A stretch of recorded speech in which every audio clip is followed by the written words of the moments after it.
Usuário na 24 horas, nós estamos aqui na RWZI Zeewijk. Para aqui que eu trouxe, é a mesma situação de sempre. É rolou de desagradável de água sushi. O que está passando com a parquita em Bos, fim de luna, para passar na Serrele.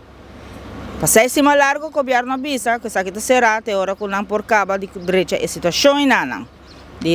Pero agora que Nanang, do que tu está vindo aqui riba para baixo é água suja for. Nossa situação que é água mesmo, não está baixando, pero está over. E se está pondo que é habitante na banda, que tu vai seguir a mais molester. O que passa?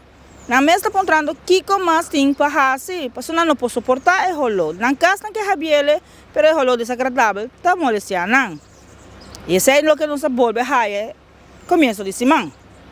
Agora que não, para 6 semanas, para que não bosta será.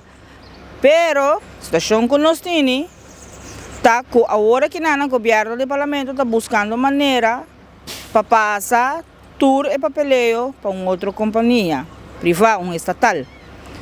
Agora que não, é trabalho com tique retraso. O que passa? O parlamento agora que está busy com o trabalho, pero tem pegamento agora que já o trabalho está caindo atrás. Ainda não está claro. Que dia tu costa que era solucionar nós não conseguimos. Copo bisa, que se nós lavamos nos auto e água vai rival caminho, nós está hire boots for the police. Pero aqui está passa com essa aqui não, que não é Zeewijk, é RWZI não. Quem está sancionando o governo para evitar que não está sujando nos meio ambiente cada vez. Os habitantes não querem uma solução, não estão pedindo solução. Que dia o governo acaba de solucionar essa situação aqui para não? Os habitantes não querem pedir que o governo busque solução. Não quer viver de caminho que não pode abrir na casa, sem que não tenha raia e rolo desagradável de RWZI. Meu nome é Natalie Winterdal, meu cameraman é Benny Lee, nossa promessa de notícia.